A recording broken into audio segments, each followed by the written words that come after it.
You're listening to another episode of the Young Investors Podcast, so sit back and relax as myself, Brandon, and my buddy Hamish discuss the latest in the world of finance and stock market investing.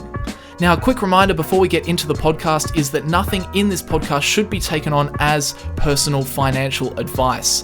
If you're ever unsure about your finances or investing and you need some help, make sure you reach out to a qualified financial advisor. But with all that said, let's get into another episode of the Young Investors Podcast. Welcome back, everybody. Welcome back. Brandon, how are you going with this one video a day for December? How are you tracking? I'm still alive. Still going strong? I'm still alive, everyone. I have done one video a day, which blows my mind because I've been at it for like over 2 weeks now, 2 weeks and 2 days. I've got a week and 1 day to go, 8 videos left. I've already got one of them done. One of them's going to be a live stream. Oh, we're watching The Wolf of Wall Street. When does this comes out on Saturday? So perfect. If you're looking for something to do tonight, if you're listening to this on Saturday, the 19th of December, feel free to come over to the New Money YouTube channel and watch The Wolf of Wall Street with us. Literally, myself and Hamish and one of our friends, Jason Hughes, we're going to sit down and watch The Wolf of Wall Street at 7:30 p.m. So if you've got nothing to do, then come on over and watch it with us. I'm going to need some coffee for that. That's going to be... Yeah, it goes for 3 hours. It's very long. We'll have to start it as soon as we start, pretty soon after we start the live stream. Maybe like 5 or 10 minutes at most. Live stream 7:30 and then let people join for about 10 minutes and then it's go time straight away. Yeah. Because that's 7:40, 8:40, 9:40, 10:40. So that'll finish it before 11, which will be good. Yeah. But should be fun. Like, it's one of my all-time favorite movies. I love it. It is very good. It is so entertaining, but it is very long. Very, very long. No, it'll be great. I'm really excited. Hopefully we get a lot of people joining, lots of questions throughout so we can break it up. And I'm excited. Should be good. So you've got that one that's scheduled. Do you have another video as well that's queued up or no? Well, we've got our collaboration to do, and I've also got a collaboration with Richard from the Plain Bagel. Right, okay. So and that's queued up. But apart from that, I've got to try and figure out how many more videos is that. So 1, 2, 3, and then 1, 2, 3. So 5 videos. I got 5 more videos to make. Oh, home stretch. Almost there. Almost there. Then I think I'm going to need a week off. And then you can make a video reviewing how it went. Exactly. And then I can chop up all the collaborations into little segments. Exactly. Hamish Hodder's views on blah, blah, blah. Yep. Gally Russell's views on blah, blah, blah. Exactly right. So what are we talking about today? Yeah, we've got a couple of interesting news stories, and we'll get to a couple of or one Q&A as well. What are we talking about? We've got Airbnb, and Charlie Munger had an interview, which was interesting. I watched a little bit of it, most of it actually. But yeah, should we get into the sponsor? Yeah, let's do it. So today's episode is sponsored by Sharesight. Is it? Sharesight, it is today. First time sponsor on the podcast. So Sharesight basically allows you to track the performance of your stock portfolio and keep track of all of the different types of gains that you experience as an investor. So capital gains, dividends. If you have dividend reinvestment plans, then it will do all of those calculations for you, which is a lifesaver. Currency gains, if you're buying shares internationally or hold foreign currencies, most people don't track currency gains and they can make a significant impact on the upside or the downside on your investments. So being able to track that without thinking about it is also a lifesaver. And then the main reason why I use it is when it comes to tax time. So Sharesight generates up to 10 different reports that can be used at tax time to easily work out things such as your capital gains, your dividend income, and more. And at the moment, you can try Sharesight for free by heading over to sharesight.com/young investors. That's site spelled SIGHT. Sharesight.com/young investors. So you can use that link to sign up to a free plan and use it for as long as you want. And if you want to sign up to a paid plan and get some more features, then you can use that link to get 4 months free when you sign up to a yearly subscription. So go check it out if you're interested. Nice. Very good. All right. What's first up on the list of news topics? So we can talk about Airbnb. So this was actually last week, but it was on Thursday last week that Airbnb went public. They had their initial public offering, but of course, we record these a couple of days earlier, so we were unable to talk about it last week. Pretty big IPO, very anticipated throughout 2020. And I mean, there's not too much to talk about it at the moment because, of course, when the business IPOs for the first time, you usually don't have that much financial data, so there's really not much you can look at. But in terms of the public offering itself, initially they were going to raise, or they did raise, 50 million shares. So 50 million new shares were created and sold at $68 per share. So that was the price of the IPO. And then, of course, those shares go on the public markets and start being traded on the public markets. And basically, the stock opened at $147 per share publicly. What? So anyone who got involved in that IPO made a significant profit straight away as soon as the business went public. Yeah. So this shows you how little I know about IPOs. So they organized the shares to be sold at $68. And then when it actually goes public, so this was what, like in the first trading day or something, was it? Yes, correct. Yeah. So the 50 million shares are sold to people before it's traded on the public markets. And then basically they open and people start buying and selling them publicly. Right. And then it's just market forces. Exactly. Yeah. So people wanted in and that just drove it up. Well, it's more than doubled it, right? That's insane. Yeah. And at the moment, it's about $138 per share. So it came down a little bit after that, but still significantly up on the initial price. And that gives it a market capitalization. So the price for the whole business at the moment on the market of $83 billion, which is... that's...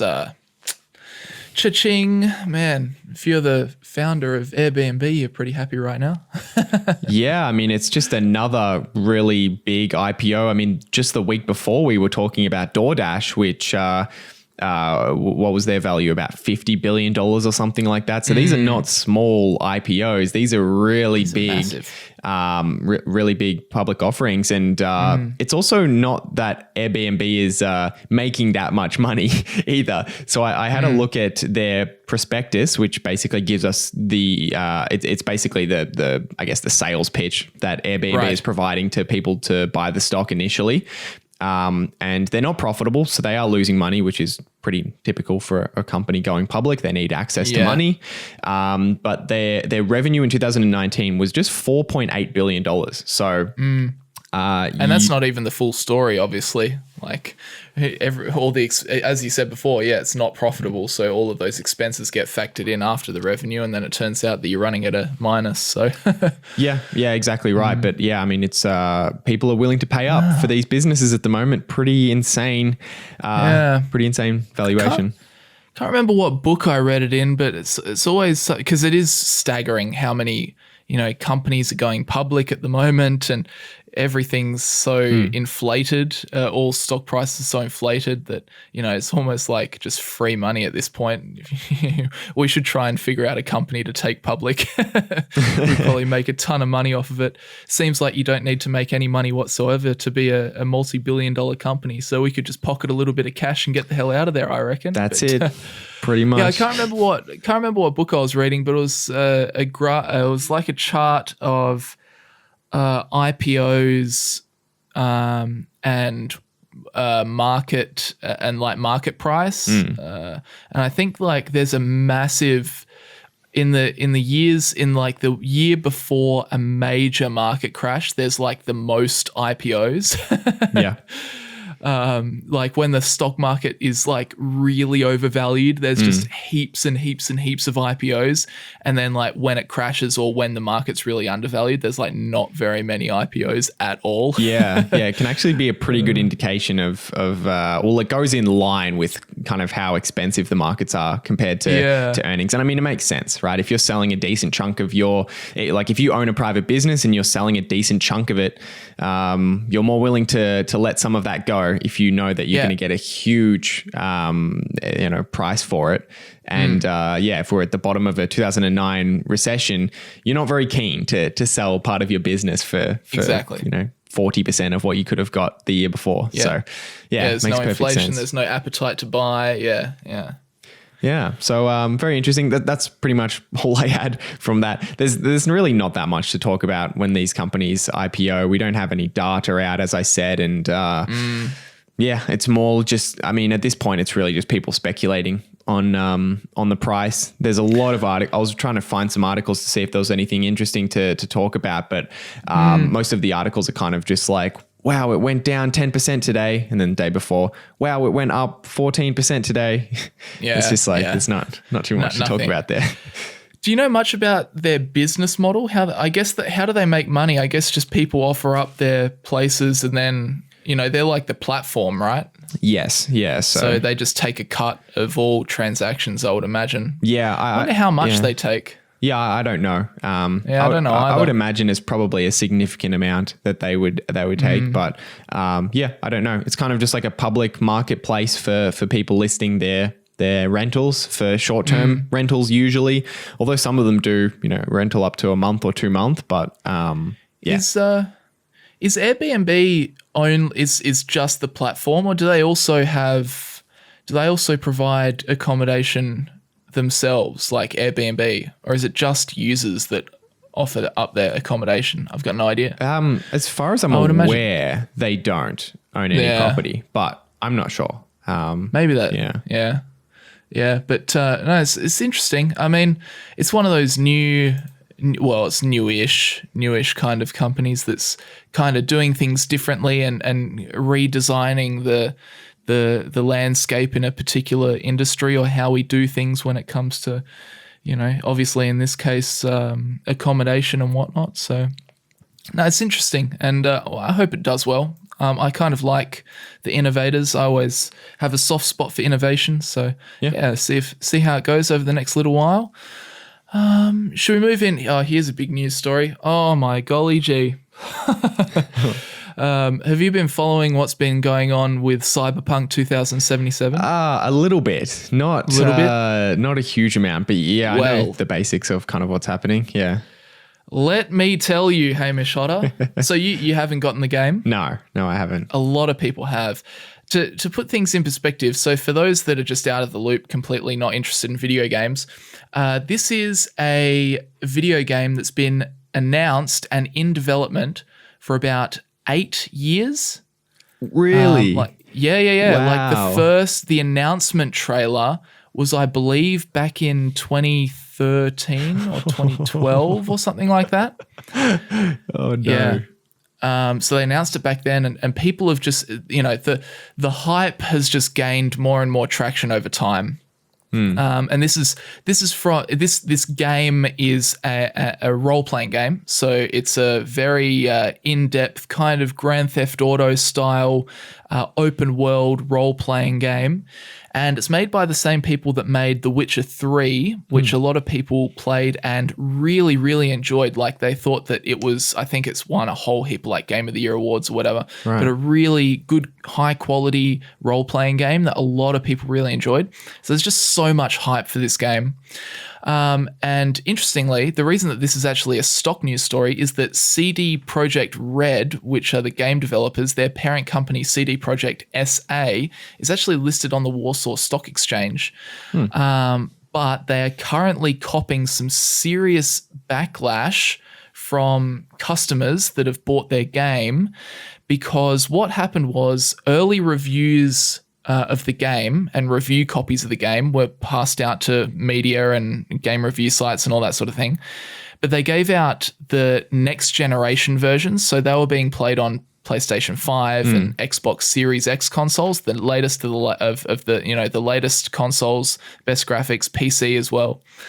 And that all of these reviews were coming in really, really positive. Like, this game is a masterpiece. The graphics are fantastic. The story is so dense. There are so many side missions. The city is just crammed full of so many cool things to do. And then what happened was the game launched, and obviously people... Not all gamers are currently running the PS5 and the Xbox Series X. Well, yeah, you would imagine most are probably on older consoles. Exactly. Most gamers are currently running PlayStation 4 or the Xbox One.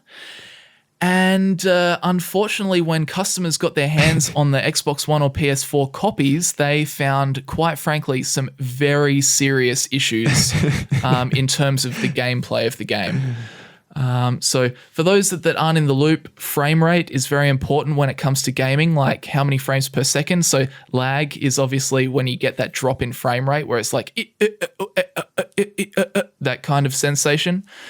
So they were finding frame rates in like the teens, like 15 FPS. Effectively, the minimum you want is 30 FPS. Yeah. But ideally you want like 60 FPS or more. They also noted very frequent crashing of the game under stressful processing circumstances like combat, and very, very poor graphics. Like, the graphics just dropped. If the game was under any sort of stress, or the hardware was under any sort of stress, the graphics would just go thrown down the toilet. Yeah, I saw a screenshot of the game on PS4, I think it was, and it was side by side to one of the trailers or something. And oh man, it's disgusting.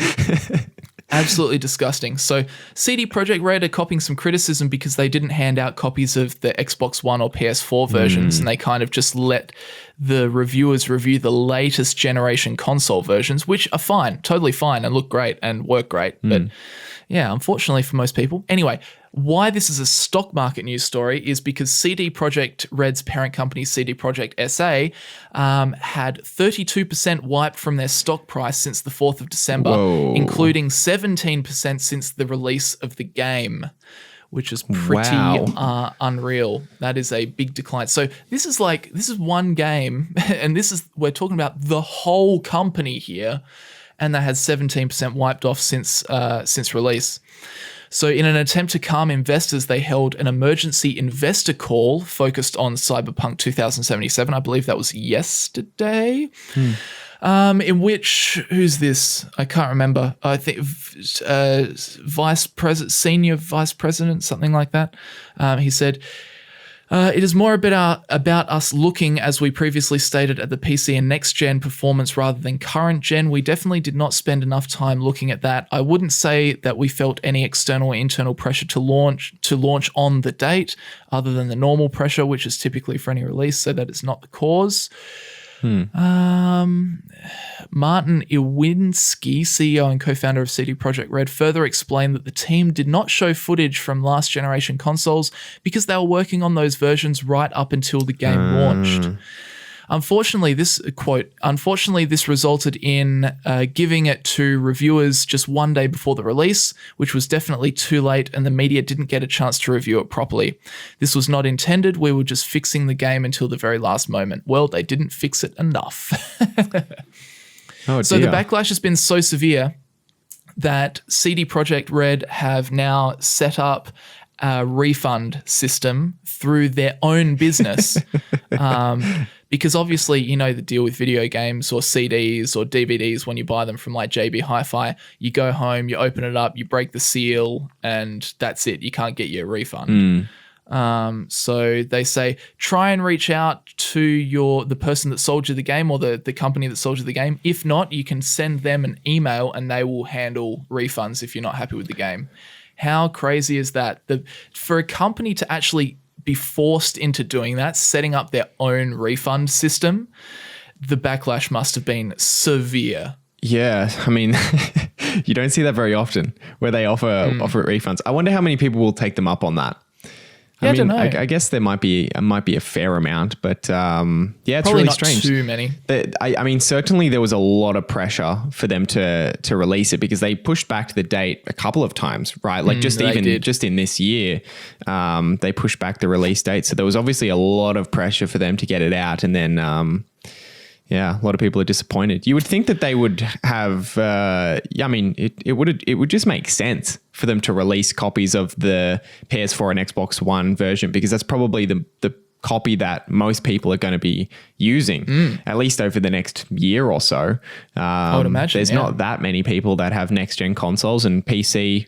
I don't know how that would stack up against the old gen, but yeah. Very no, you're right. Very interesting. Because I think Microsoft has actually said that there is, with all this COVID stuff, there's actually a delay in the amount of Xbox Series X consoles that they can manufacture. Yeah. So I don't think many people have got those consoles at all at the moment. Yeah. I don't know what the case is with the PS5. Maybe more people have those consoles. No, it's the exact same. Yeah. Exact same. Yeah. So there you go. So yeah, you would imagine that a very high percentage of the sales of the game are on Xbox One or PS4. Yeah. Yeah. So, and the thing is, how many times this is like a rant, a little bit off topic, but how many times do you hear of failed video game launches? How often it's like all the time. It's like, and from big titles, not just like small, not very well funded titles, but from big titles, there is always stories about the launch of the game going horribly, horribly wrong. It's like, guys, can you please learn? Yeah. Just learn. Sit back, take a step back and think, how could this go wrong? Just play out every single scenario. Yeah. Too often they just release really crisp looking trailers or gameplay that's on some like beast PC that probably cost $8,000 and it's just not representative of the game. And sometimes it's like, okay, it's pretty kind of similar. Like, what did I expect? Like, I wasn't expecting it to look as beautiful as it does on a really high end PC. But then you have games like this, and if you've seen some screenshots from the quality of the game, it's kind of laughable. It's like it's a different game. It's like they had Cyberpunk 2077 on PS4, and then like you're looking at a different game, like the second version of the game. Exactly. It's bizarre. Very strange. Have you seen the comparison of Keanu Reeves across consoles? Oh dear. Yeah. That is hilarious. On like the Xbox Series X and the PS5, Keanu Reeves like looks like Keanu Reeves. on the old consoles, he looks so bad. He looks like mashed potatoes with a little bit of dark hair texture around the top of his head. Oh, disaster. It's so bad. Anyway, that's probably enough time spent on Cyberpunk. Oh, dear. I'm very lucky because I've picked up the game and I've been trying to play it a little bit, although I haven't been able to because I've been so busy. I've got a Xbox One, but I've got the Xbox One X, which is like the highest tier of the Xbox One suite, I suppose. And the graphics are holding up on that console. However, the game does crash every so often, which I think I've probably played like maybe 5 or 6 hours. I'd probably say that I get about 1 crash per hour of gameplay. Wow. Okay. At some point. So it does happen quite a bit. Yeah. I think anyway. even the next gen consoles have had problems with a lot of crashing. Yeah. So yeah. Anyway, what a botched launch. Yeah. God. All right. Anyway, moving on. We'll move back into some companies that people may be more aware of, although I guess a lot of people would be aware, maybe not of the parent company, but definitely of the game. But Australia has joined the growing number of governments suing Facebook to pile on what's the deal with this? To their problem. Yeah, so I didn't hear about this until I think it actually just came out over the past day. Okay. But I was reading about it, and it's probably not what you're expecting. So Okay. The ACCC, which is the Australian Competition and Consumer Commission, basically the watchdog that looks over companies, is suing Facebook and the category for it is false, misleading, or deceptive conduct. So that's the category in which they're going after Facebook. And it's actually not over the Facebook app or Instagram or WhatsApp or Messenger. It's actually over an app that they used to own that no longer exists called Onavo, it must be called. Right. So probably an app you've never heard of before, or maybe you have. I haven't heard of it. But I think the app was founded in 2013 and then it was discontinued in 2018. So it was around for a while, but it wasn't, some massive app. It was basically an app for limiting data use. So putting limitations on data use, which obviously I think most phones now have that native. So you don't really need an app for that. And it also provided things like private browsing. And as a result of limiting and tracking your data use, you have to give Facebook permission, of course, to basically access how long you're using apps and which apps you're using and that sort of thing. Basically, in the app's description, this is kind of Facebook's argument, but in the app's description, it basically said that mobile data would be collected and analyzed to improve Anavo to help Facebook gain insights into the products and services that people value, right? So, if you're ever wondering, like, what's the benefit of these free apps? Like, how does the company that's just providing this app for free benefit from it? This is the way. Usually it's a data play, right? So for Facebook, they're providing this app for free, but in exchange, you're giving permission for Facebook to see the products, the apps basically that you use. And the browsing history that you have. So that's kind of the trade-off. And basically the ACCC is going to argue that the nature of the app, which was, centered around data protection, implies to its users that no data would be collected.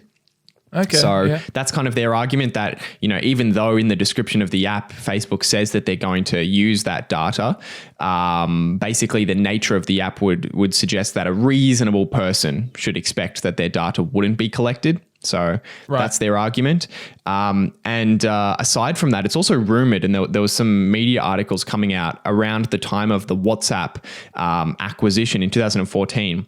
It's rumored that Facebook used some of this data to identify WhatsApp as a competitive threat before acquiring it. So that's kind of something also attached to this, that maybe they were using this app to identify which businesses they wanted to acquire. And that the reason why that's kind of important is because it kind of plays into the main lawsuits going on at the moment, which is the FTC and 48 US states, which are suing Facebook for violations of antitrust and anti-competitive regulations, which are centered right around the acquisition of WhatsApp and Instagram. So basically just another government kind of piling on. I don't know. I don't think that lawsuit specifically is anything substantial or huge. Maybe it will be. I don't know, but I guess we'll kind of see how that plays out. But it's not unexpected for governments to kind of pile on when a business is getting sued, or even when a private business is suing another private business, a few usually jump on board. Apple's kind of tackling that at the moment. They had, the company that owns Fortnite was suing them. And then there's a couple of other companies that kind of piled on as well in suing them at the same time. Yeah, that's right. Yeah. I don't know. This is like, it's just got to be a wait and see kind of thing. Cause I mean, who knows how these things are gonna iron out. I'm interested in the FTC thing. Yeah. That's, I wonder, that could be quite something. Yeah. I wonder how's that going? Do you know much about that? Yeah, I'm not too much. I know a little bit about it, but for those who are not aware, basically the Federal Trade Commission, which is obviously the federal body that governs this sort of thing in the US, as well as 48 US states. So they all kind of signed they went together in coalition They all are suing Facebook. And the focus is, there's a lot of little things that they're also targeting, but the main focus is they're basically going to argue that Facebook acquired Instagram and WhatsApp because they knew that they were competitive threats, and they did it in an attempt to stifle competition. So that's the argument, that they didn't let other businesses compete. And I don't know too much about where I sit on this. I haven't looked at, not much of the evidence or anything of the sort has come out yet. But one question I have is, do you think it's anti-competitive if you buy an app before it becomes large? So certainly if Instagram was a top 2 app or something like that, or a top 10 app when it was acquired, then there's certainly some questions about, buying up just, competing businesses. But if the app is not large or not used widely before it's acquired, then Facebook contributes significantly to that app becoming significant, is that anti-competitive? Yeah, I don't know.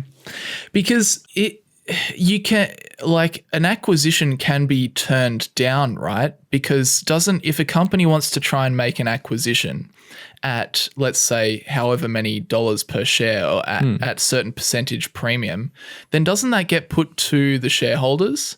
And then the shareholders vote on whether they want to accept or reject the acquisition? Yeah. Isn't the only way that you can acquire something through force is through a hostile takeover, isn't it? Yeah, and that's only possible if typically it's only possible if it's a public business. It'd be much harder if it was private. Yes, yeah.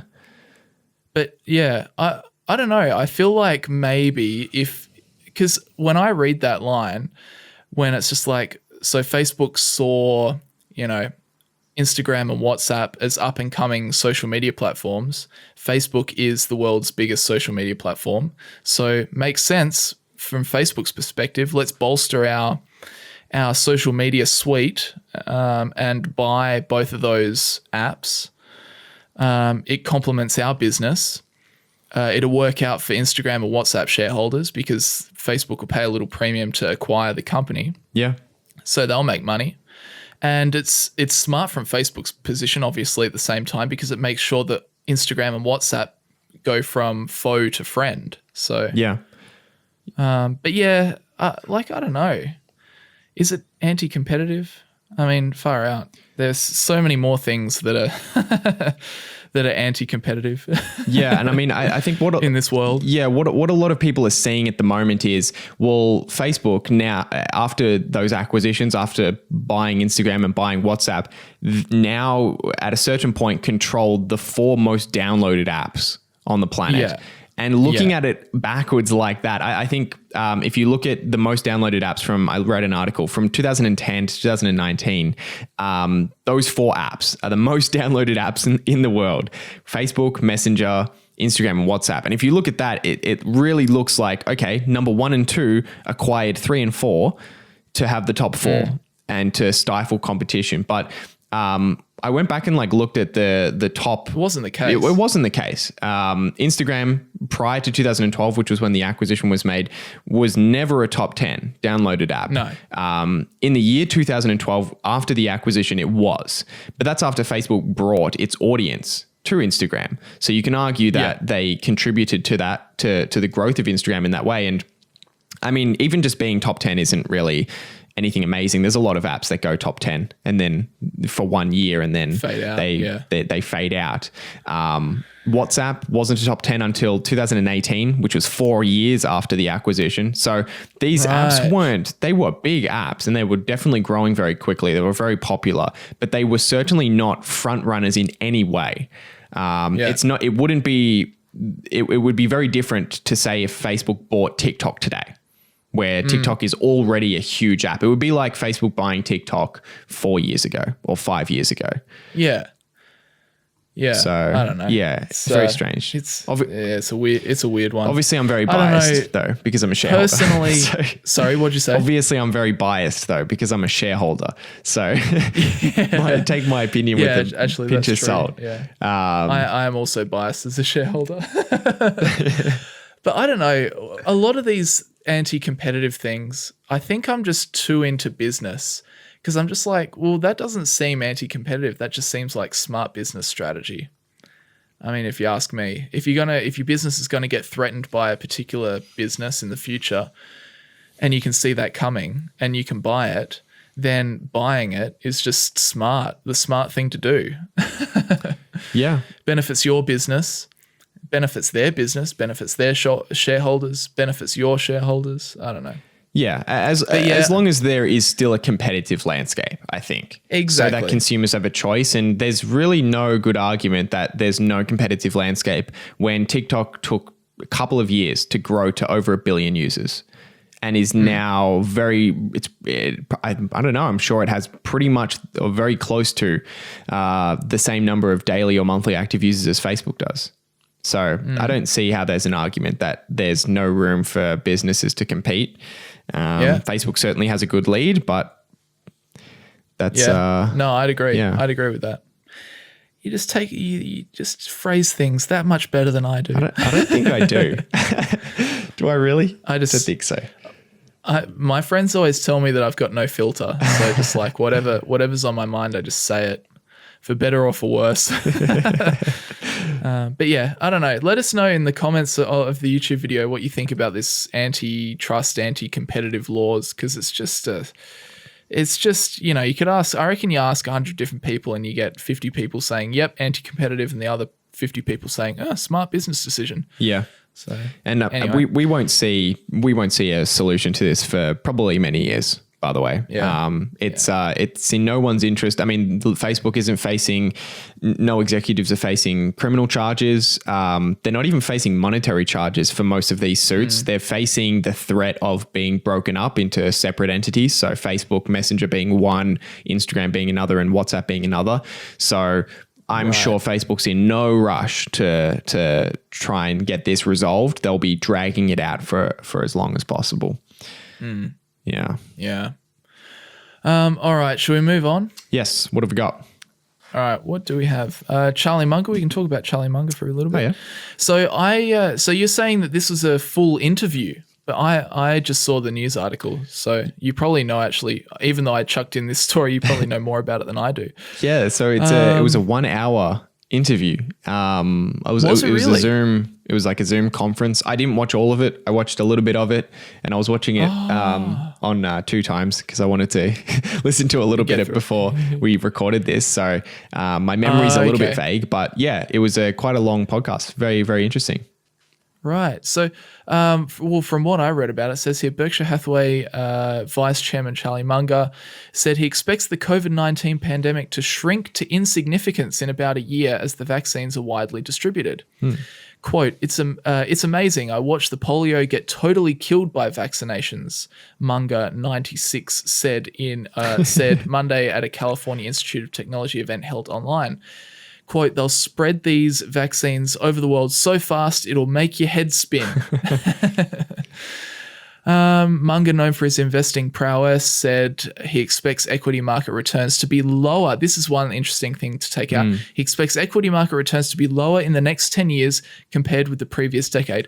Maybe that's a story, maybe that's a non-story, because if you look in the last 10 years, returns have just been ridiculous. That is true. Yeah. I mean, it wouldn't be very challenging to make a prediction that the next decade would be worse than the last decade. The last decade will probably be one of the greatest runs in history for a very, very long time. So you would expect that. The roaring teens. Yeah. What? Instead of the roaring 20s. Oh, dear. Yeah, so what else did he say? Interesting quote. What do you say? The frenzy is so great and the systems of management, the reward systems are so foolish.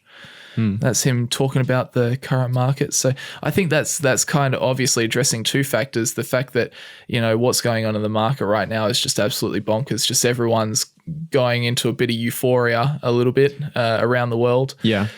In terms of stock markets, not in terms of the economy, obviously, but in terms of stock markets. And the reward systems are so foolish. And I think that's what he's talking about, like management compensations and that sort of thing, just incredibly foolish. Management teams, even in the lead up before the pandemic, just approving these enormous, buyback programs, etc. Yeah.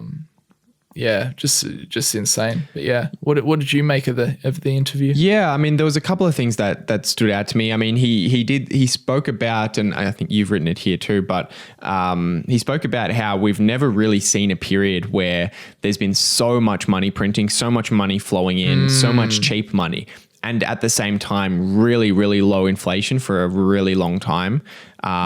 Inflation really hasn't moved in couple of decades, really.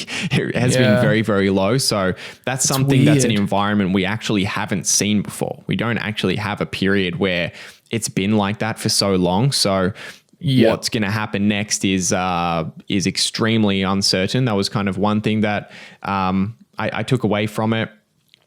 He spoke about, the type of temperament that's necessary for being a good investor. He said something interesting that caught my attention was that he said to be an investor, you need a kind of an odd balance of patience and aggression.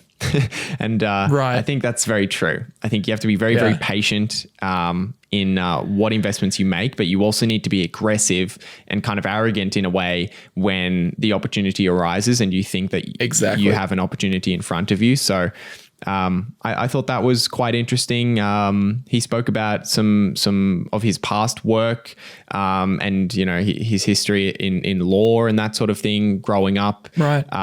He kind of followed his family into law because he didn't really know what to do. A lot of that kind of went over my head, but there wasn't. That's kind of where I was up to in the interview. He spoke about COVID briefly, but he basically said that, when it comes to these macro trends, that's not where he makes money. Predicting what these trends will be, but rather picking businesses that can survive through these conditions and have good characteristics. This is what the article wrote here. It says, he also urged caution with the levels of quantitative easing and large government deficits seen in recent years. Quote, we're in uncharted waters, Munger said on Monday about QE and fiscal deficits. Nobody has gotten by with the kind of money printing we're doing now for a very extended period without some trouble. And I think we're very near the edge of playing with fire. So, I mean, it's pretty, you can't really mess those words around, can you? That's pretty obvious. Yeah. But, I think it makes sense. I mean, right now with what we're seeing around the world, you just want to be cautious. And you're right. He's right. Governments are printing a lot of money. And we're not seeing the inflation yet. Yeah. But who knows? And that's kind of a segue into this next story, which where we want to talk about Bitcoin, because Bitcoin, I feel like part of the reason that so many people or the Bitcoin price is going up so much is because people are, really funneling money into it in just using it as what they believe is a better alternative to cash almost, just in the fact that it is finite. There are only 21 million Bitcoins out there. And, it's kind of like the rationale for investing in gold. There's a finite amount of gold out there. So while, I can't remember what the stats were, but there's been like $3 trillion US dollars printed in 2020. As central banks just straight up print more and more money digitally, albeit, but, still printing money, that in theory should, drive inflation, so people are trying to look for ways to store wealth that's not in fiat currencies. But anyway, that's kind of the segue into what we're going to talk about next. Yeah, so Bitcoin just passed an all-time high again. So previously, its all-time high was set in 2017, which was right around just before it collapsed to about... So it peaked out at about, I think, 25,000 Australian dollars per Bitcoin. And then it declined very quickly to about 7,000 or 5,000 Australian per coin. Now it is currently sitting at about 28,000 Australian dollars per coin. So it's insane. It's moved past its all-time high and it's continuing to go up. This year alone, year to date, it's up 185%. So, Wow. yeah, I mean, it's probably one of the best performers this year. Do you always get those comments? I get these comments on YouTube videos of people saying that Bitcoin has done better than value investing or something like that in my comments, which is kind of funny. But I mean, it has this year. I mean, it's like pick your time period. Well, yeah. Because I could also pick a time period where Bitcoin has severely underperformed value investing. That is true. Yeah. So, but yeah, no, they're right. And I'm sick of seeing those comments, to be perfectly frank. Yeah. If you put all your money in Bitcoin, then you would be a millionaire. But instead, you want to buy these, what do you call them? Cash producing assets. I don't even know what that means, but I just know that Bitcoin is the future. Anyway. Pretty much. No, and so a lot of people are kind of looking to why Bitcoin's surging so much, and a lot of it is being driven by institutional investors who are now getting involved in Bitcoin. So back in 2017, when it went up so rapidly and there was that bubble, it was mostly driven by retail investors, mostly driven by the average person getting involved in it and seeing it go up, 10, 20, 30% a week. And then all these other cryptocurrencies that people were jumping in on because they thought that, if Bitcoin went up so much, they could buy some other smaller coin and get in before and make a ton of money. And of course, retail investors are still very much involved in Bitcoin, but there's been some very big institutional players that are putting a lot of money into Bitcoin, and that's been driving this recent upward trend. So I think the biggest so far is MicroStrategy, which is a firm that's invested almost $500 million into Bitcoin, which is an outrageous amount of money. Jeez. To bet on a digital currency. So they're obviously very, insane. very bullish. Another notable one, Square, which was founded by Jack Dorsey, the founder of Jack Dorsey gets Twitter. behind it. Yeah. So Square invested $50 million into the company. I don't actually know how big Square is of a company. Let's have a look. But I think also Twitter has as well. But I think it's just Jack Dorsey that's bullish. So his companies are going to be invested. Yeah. So Square's worth $102 billion. So Square's a big company, but $50 million is still a sizable amount of money to put into something that many people still see as very speculative. And is certainly unarguably very, very volatile. So what that turns into for Square or for these other businesses, other institutional investors is very unknown. So it's a big bet for them to make to put money in something like this compared to if the average business has extra cash and they put it in treasury bonds or some corporate bonds.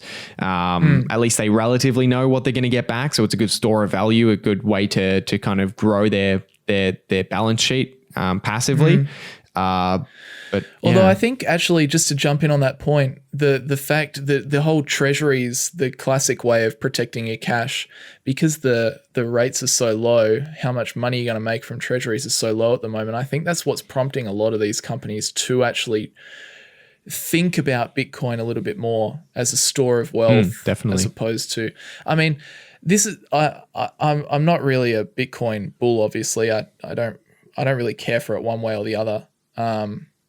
But I was listening to an interview with the CEO of MicroStrategy and his rationale behind it, and he's not thinking I think that cryptocurrency is not a very good name for it, and a lot of people are saying you should think of it more as a crypto asset, just by the fact of what I was talking about before. There are only 21 million Bitcoins out there. And once that's that, So a lot of some of these CEOs, obviously, like Jack Dorsey and the CEO of MicroStrategy as well, are seeing, Bitcoin as this store of value in the fact that you can't make more of them. There are 21 million and that's that. So, instead of holding your money in cash, which is going to lose value over time, their rationale is to put it in Bitcoin and I guess hope that the finite nature of Bitcoin enables it to hold its value more. But I mean, obviously we're not seeing that at the moment just because it's so volatile. Like I think it's gone like 100x and also lost 90% of value and then gone 20x all in the space of about, like 5 years or something like that. So Yeah. it's pretty insane. But I think that's the rationale behind why a few of these companies are now starting to use Bitcoin, is because they view it as a crypto asset as opposed to any form of currency, and they're just trying to store their wealth in a method that's not cash, because cash is being messed up by central banks around the world at the moment. Yeah. Does that make sense? I mean, the way you explained it makes sense. I just don't think the argument makes very much sense. Yeah, whether you believe that argument or not is another question, but I hope that the rationale makes sense. Yeah, I mean, at least traditional gold has some utility. It's not just it is just a shiny piece of metal, but it's also used in some things. There's actually a reason for it to be mined, other than just a store of value. Bitcoin, if it's not being used as a currency, it doesn't have any utility. There's a lot of things that I have that are scarce. I have a broken pen over here that has some ink on it. That doesn't make it valuable, just because there's not many of them. So even though it's valued at the moment based on people willing to buy it, scarcity isn't enough for something to have value. It needs utility, or it needs to produce something, in my view at least. So some people will argue that point, but to me, it's kind of like, I don't know. It's kind of like collecting like baseball cards or something. It may have value to people at a certain point in time, and that value may increase. And as a result, people are willing to pay more for it. But there's no intrinsic utility or producing ability of a baseball card. And if it comes out of favor, then just because there's not many of it doesn't mean it's valuable. Yeah, true. At the end of the day, if you're holding a baseball card, you're really just holding a little bit of cardboard. That's one way to look at it. But yeah, exactly. If there's a market for it, and if it is valuable to people, then of course it will continue. But yeah, I like that argument, gold versus Bitcoin. I like that argument because, yeah, you're right. Gold has some utility, although small. Yeah. And although most of it's used in, finance. Correct. Yeah. And storing of wealth, it does have some utility. All right. We should do one Q&A question. We are saving up most of our Q&A questions because we are going to do our special Q&A episode so that we can have a week off the podcast over Christmas, but we can still get some content out to you guys. So will that be next week's podcast? It'll be the week after. The week after. Yeah. Right. Okay. Oh, we got a Christmas Eve podcast next week since we record on the Thursday. We do too. That'll be fun.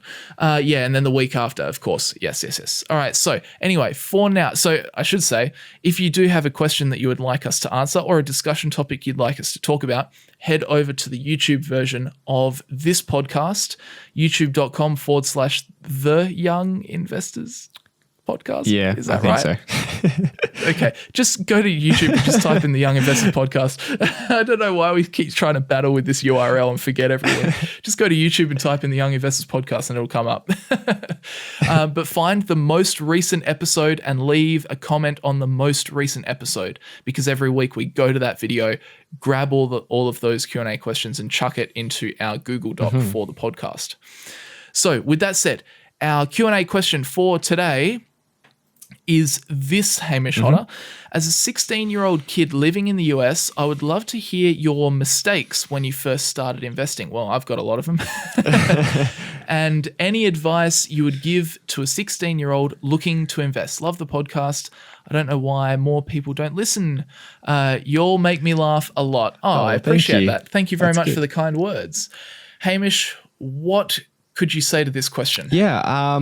Okay. What's probably, I mean, there's a lot of things. There's a lot of mistakes. I think I'm trying to think of which ones would be the most constructive, but I think certainly when you're very much just getting started and you don't know a whole lot about looking into individual businesses, I think getting a plan straight away and investing consistently into something like an index fund where you're getting some broad diversification. I think I wish I had done that immediately. I did it fairly soon after I started, but if I had done that immediately, you immediately have money flowing into the market consistently. And then in terms of like mistakes on individual businesses, I think just the biggest was just investing in things that I didn't really understand. Jumping into something and then, the stock moves in a direction, it goes down 10% or 20%. And I felt uncomfortable because I didn't really know if the business had become less valuable or whether, it was just that the stock is cheaper now. And that's something you need to know if you're investing in individual businesses. If a business that's in my portfolio now goes down 30%, I'm usually not that uncomfortable because I know the value of the business. So that's probably one of the bigger mistakes that I made. How about yourself, Brandon?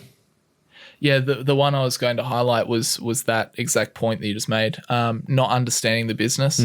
I really like your answer, and that's kind of what I would say as well, is that in the early days, I just thought that to be a stock market investor, you just have to pick stocks. And, when you start, you obviously don't know very much about anything. It's like, any new thing that you pick up, you don't know very much about it when you first start out. So my major mistake when I started was I was trying to pick individual stocks, but I didn't really know what I was doing. I did know about things like listed investment companies and ETFs, but I thought, no, I'll just pick a couple of companies. It'd be great. I know what I'm doing, blah, blah, blah, when I didn't. And that led me to invest in things that I didn't really understand, because at the start I was that classic person that would go onto Motley Fool and read the articles, which is like 10 undervalued stocks right now. And, they'd give a 1-paragraph rationale as to why the stock might be cheap. And I'd be like, oh, yes, that must be correct. I'm going to invest in this company because, they told me that this bank was undervalued. And then, I'd buy into this bank, and then it'd be like, well, you're exactly right. The stock would go down like 10%. And I'm like, why did it do that? Because quite simply, I had no understanding of the business. And it doesn't matter. Like I would say when you first start out, most companies that you look into, you won't understand. And that's why I think it's important to stick in your circle of competence. Like if you're hearing left, right, and center that Berkshire Hathaway is undervalued, but you're like, man, I don't have a clue what Berkshire Hathaway is all about. But you sit there and you're on Instagram and you're on Facebook every day, and you that's just what you love. Then it's like, well, don't look into Berkshire Hathaway, look into Facebook and try and get an understanding. How does Facebook make money? Well, it's actually quite easy. They make like 99% of their revenue just from putting ads on their social media sites. Okay, this makes a little bit more sense. I understand their products, I understand how it works, and that sort of thing. But I would say if you're battling and if it doesn't click, if you don't really understand like how the business makes money and you can't really understand it, then just move on. Think about some things that are a little bit closer to home to you, and invest there. If you're big into video games, then look into video game companies, because you probably understand how they work without ever looking into one of them. What else? Is there anything else? I think that's probably the biggest mistakes that I made. Yeah, I think that's just about it. The only other one I was going to add was when I first got started, I fell into the trap of thinking, I'll just buy a safe Australian bank.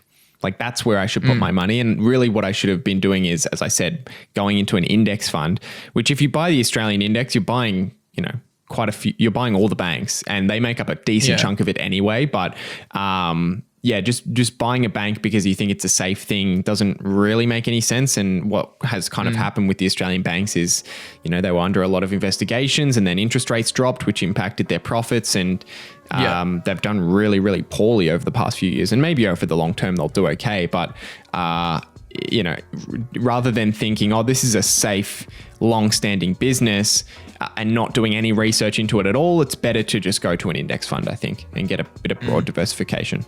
But yeah, that's all. That's the main ones I think I've got. Cool beans. All right. Well, we'll finish up this week's episode there. And another reminder, go over to the YouTube version of the podcast if you would like to ask a question for next week's show. But thanks, Hamish, as always, for joining me. good fun always on a Thursday morning to come and talk stocks with you for an hour. Absolutely. Hope you guys enjoyed the episode. Let us know what you thought over on the YouTube version as well. And that will just about do us for today. And with that said, we'll see you guys next week. See you guys.